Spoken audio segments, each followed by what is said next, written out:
Hello students and parents, દુબઈમાં રહેતા મારા ભાઈના ઘરે એક બર્થડે પાર્ટી હતી. તેમાં હું ગયો. દરેકને કહેવામાં આવ્યું કે અંદરના રૂમમાં સોફ્ટ ટોયસ છે.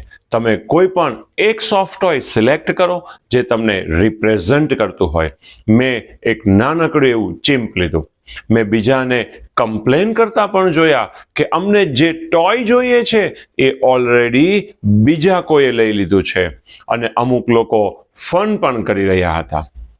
મારા સિવાય દરેક વ્યક્તિની પાસે એક કલરફુલ ટોય હતું, અને મને એવું લાગતું હતું કે સૌથી ખરાબ ટોય જ મારા હાથમાં છે.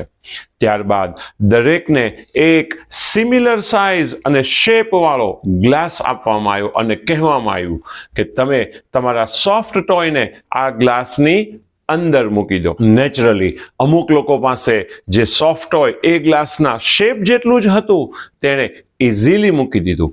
પણ જે લોકો પાસે ખૂબ મોટું ટોય હતું એ લોકો કકળાટ કરવા લાગ્યા અને કહેવા લાગ્યા, ઇટ્સ નોટ ફેર ટુ અસ.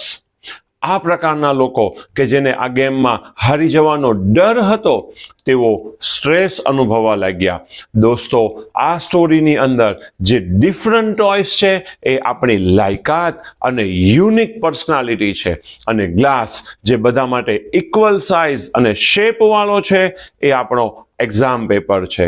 અને જે લોકોને ડર લાગે છે કે પોતાનું સોફ્ટ ટોય એક્ઝામ રૂપી ગ્લાસમાં ફિટ નથી થઈ રહ્યું, આ લોકો જ સ્ટ્રેસ અનુભવે છે. આ એક્ઝામનો સમય જેટલો નજદીક આવતો જાય છે તેમ તેમ પોતાની જાતને વધારે કોસવા લાગે છે અને ડર વધતો જાય છે. તો શું આપને આ પરિસ્થિતિની અંદર સોલ્યુશન જોઈએ છે? શું એક્ઝામનો ડર આપ પણ અનુભવી રહ્યા છો? અગર આ પ્રશ્નનો જવાબ હા હોય તો 11મી ફેબ્રુઆરીએ મેઘાણી ઓડિટોરિયમ હોલમાં આ બધા જ પ્રશ્નોનો જવાબ લઈને હું આપને મળવા આવી રહ્યો છું. તો જલ્દીથી એડી ગ્રુપ ટ્યુશન ક્લાસ દ્વારા આયોજિત programme how to remove exam fear, એટલે કે કેવી રીતે પરીક્ષાનો ડર દૂર કરી શકાય માં ભાગ લેવાનું ચૂકશો નહીં.